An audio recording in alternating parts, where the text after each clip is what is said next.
normal. India has launched a new mission that it calls a vital stepping stone in its bid to become a space superpower.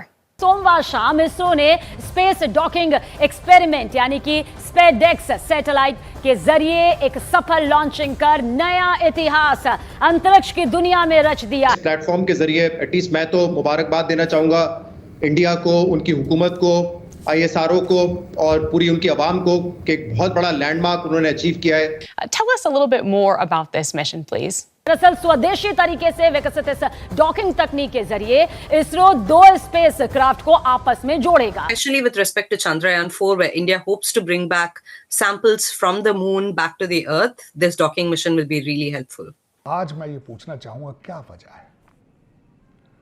आप भी बाहर जाते हैं, पढ़ते हैं, Oxford, Cambridge, आपका हर ब्यूरोक्रेट, उसके बच्चे बाहर के पढ़े लिखे हैं। क्या वजह है आप में विवेक रामास्वामी और श्री राम कृष्णान पैदा नहीं हो रहे? क्या वजह है? सर, कितनी बड़ी इंटरनेशनल बेइज्जती हुई, हर अखबार में ये छप रहा है कि इंडिया चांद पर और पाकिस्तान गट्टन में। कितनी बड़ी बेइज्जती वाली बात है, शर्म क्यों नहीं आती हमें? जो मेरे साथ इंडिया से लड़के आए हुए थे ना, वो अब पूरी फीस लेके आए थे as a loan from the government. Indian government ji, पूरा लोन लेके आए हुए थे और उनका क्या प्लान था कि स्टडीज खत्म होने के बाद they will go back to the country. Hello friends, जय हिंद। हिंदुस्तान स्पेशल में आपका स्वागत है दोस्तों। इसरो ने 30 दिसंबर को श्रीहरिकोटा से रात 10 बजे स्पेसडेक्स यानी space docking experiment mission launch किया। इसके तहत PSLV C-60 रॉकेट से दो स्पेस क्राफ्ट को पृथ्वी से 470 किलोमीटर ऊपर डिप्लॉय किया जाएगा।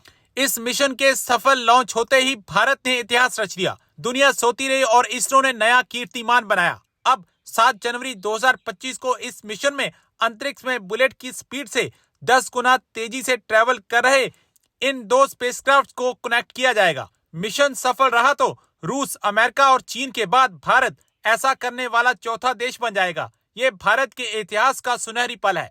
मिशन की कामयाबी पर ही भारत का चंद्रयान-4 मिशन निर्भर है, जिसमें चंद्रमा की मिट्टी के सैंपल पृथ्वी पर लाए जाएंगे।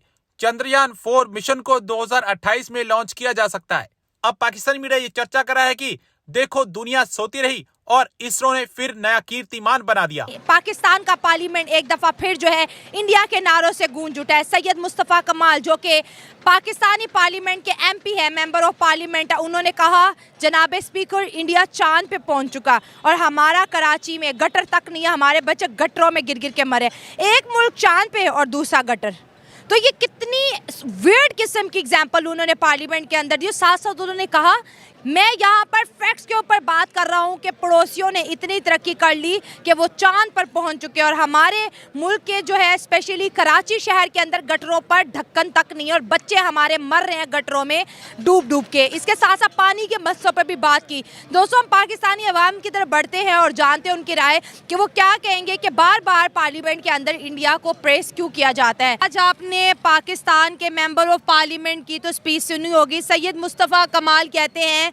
कि इंडिया चांद पर पहुंच गया और हमारे बच्चे गटरों में, मतलब इंडिया चांद पे और पाकिस्तानी स्टूडेंट, पाकिस्तानी जो बच्चे हैं वो गटरों में जो है मर रहे हैं क्योंकि गटरों के ऊपर ढक्कन तक नहीं है। और ये हाल है जी रोशनियों का शहर, जिसको हम किसी वक्त कराची कहा करते थे। साथ साथ उन्होंने ये भी कहा कि हमारे कराची में जो है कतरा पानी मौजूद नहीं है, नई सप्लाईज लाइन्स है ही नहीं है। और उन्होंने कहा कि मैं इंडिया की तारीफ नहीं कर रहा, मैं यहाँ पर कोई पॉइंट स्कोरिंग की बात नहीं कर रहा, लेकिन एक दफ़ा आप इंडिया को देखिए और फिर पाकिस्तान को देखिए, वो कहाँ खड़े हैं, वो चांद पे और हम गटर पे। एग्जैक्टली उन्होंने ये वाली बात तो बिल्कुल सही किया कि ज़मीन और आसमान का जिस तरह फ़र्क है ना, अब इंडिया और पाकिस्तान में इतना फ़र्क आ गया है। अच्छा। एक टाइम था जब हम इंडिया और पाकिस्तान जो है ना वो साथ साथ चल रहे थे, दोनों मुल्क। चाहे इंडिया के पास अपने वो बहुत ज़्यादा इन्वेस्टमेंट भी उधर आ रही थी, दुनिया जो है ना उनको सपोर्ट भी कर रहा था, लेकिन फिर भी पाकिस्तान जो है ना वो उनके साथ चल रहा था। अब ये हालात हैं कि इंडिया जो है ना वो चांद पे पहुँच गया और हम ज़मीन से भी नीचे जो है ना वो घुसते जा रहे हैं। हमारा ये लेवल हो गया है। उस बंदे ने सही बात की है, लेकिन दूसरी तरफ अगर हम उनसे पूछें तो भाई इनकी भी हुकूमत रह रही है। कौन सी ऐसी हुकूमत है जिस हुकूमत में ये लोग शामिल नहीं है। सही बात है। जिस बंदे की भी हुकूमत आई है ना, चाहे वो इमरान खान की थी, चाहे वो शहबाज शरीफ की हो, चाहे वो निगरान हो, जो मर्जी हो, हर हुकूमत के अंदर जो है ना वो MQM शामिल रही है। अब वहाँ पे आप चले जाएं कराची के अंदर, आपको सिटी लगेगा ही नहीं। मैं अभी रिसेंटली कराची से होके आया हूँ, हमारा यूनिवर्सिटी का टूर था तो हम लोग वहाँ पे गए, और इतने बुरे हालात हैं रोडों के, इतना बुरा कि हम मोबाइल नहीं बाहर लेके निकलते थे। हमें वो उनके लोकल कहते थे कि भाई आप लोगों ने अपनी ख्याल रखना है, हम लोगों ने साथ बटने वाले मोबाइल लेके गए। अब ये हालात है एक सिटी के, तो कौन आएगा? ये मुझे सबसे पहले ऐसी सिटी जहाँ पे इंसान 10,000 का मोबाइल नहीं रख सकता। एग्जैक्टली 10,000 का मोबाइल नहीं रख सकता, लोग डरते हैं। अब तो जिसके पास मोबाइल नहीं ना मिलता, फॉर एग्जांपल अगर मुझे उन्होंने रोका ना, तो मेरे पास अगर मोबाइल 5,000 गया तो वो मुझे गोली मार देते हैं कि भाई तुम बड़ा मोबाइल क्यों नहीं रखते अपनी जेब में। ये हालात हो गया मुल्क के। वहाँ पे बच्चे जो है ना वो आपको सड़कों पे ऐसे पड़े मिलेंगे लावारिस से, इस तरह के हालात हैं। गटर वहाँ पे ऐसे हैं, पुल्ले अगर वहाँ पे आप जाके देखें ना, मतलब इस तरह कोई, जिस तरह आप चले जाएँ कोई खंडरात पुराने जो कहते हैं ना कदीम ज़माने के बने होते हैं, इस तरह कराची मंजर पेश कर रहा है। और भूख से लोग मर रहे हैं वहाँ पे, लोगों के पास इलाज नहीं है, लोगों के पास तलीम नहीं है, लोग क्या करें समझ नहीं आती। ये पूरे मुल्क के हालात हैं, ये सिर्फ कराची के हालात नहीं है। ये सिर्फ और सिर्फ क्रेडिट जो इस मुल्क पे, इस मुल्क को इस नैच पे पहुँचाने का जो क्रेडिट जाता है ना, वो सिर्फ हमारे पॉलिटिशियन को जाता है, जिन्होंने अब एक दूसरी तरफ हमारे मुल्क में स्टेबिलिटी भी नहीं है। पॉलिटिक्स के अंदर एक पॉलिटिशियन दूसरे पॉलिटिशियन की टांगें खींच रहा है, दूसरा तीसरे की खींच रहा है, तो इसी तरह चलता नहीं है। अब अगर इंडिया को हम अगर अपने साथ कंपेयर, एक चले दूसरी तरफ हम सिटीज़ को कंपेयर कर लेते हैं, इंडिया और मुंबई। किसी ज़माने में ना दोनों का कंपैरिजन होता था और ठीक ठाक तगड़े लेवल के ऊपर होता था।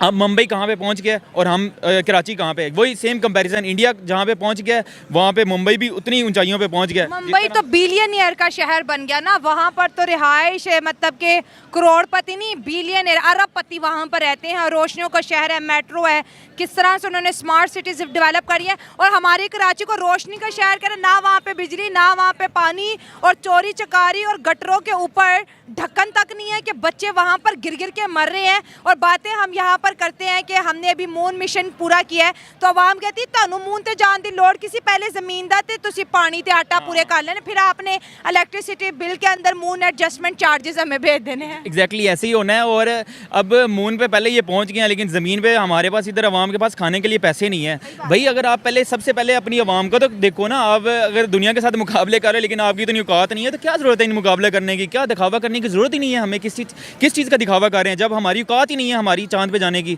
तो हम क्यों जा रहे हैं? बात तो ये बनती है ना, सिंपल सी बात है। अब चौधरी सही नहीं कह रहे थे, वो देखो सामने चांद नजर आ रहा है, जाने की क्या जरूरत है? ऐसे ही सही कह रहे हैं बिल्कुल, तो वो तो जोक था उनका। लेकिन दूसरी तरफ अगर हम इंडिया की बात करें ना, मुंबई लोग जो है ना वो बड़ी बड़ी कंपनियों के CEOs जो है ना वहाँ पे रहना पसंद करते हैं।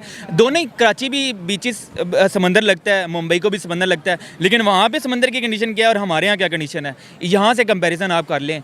बाकी यही समुद्र बीच में जाओ तो गटरों के शापर पाँव को चिपक रहे हैं। हाँ जी, ऐसे ही है। हम लोग वहाँ पे गए और यकीन कर इतने बुरे इंतजाम है ना कि बंदा बस अब दिल खून के आंसू होता है मुल्क को देख के। और इंडिया ने इतनी तरक्की कैसे कर ली? ये तो वैसे मैं हर सवाल पे ये हर शो में पूछती हूँ, क्योंकि हर पर्सन का बड़ा मजेदार ओपिनियन होता है।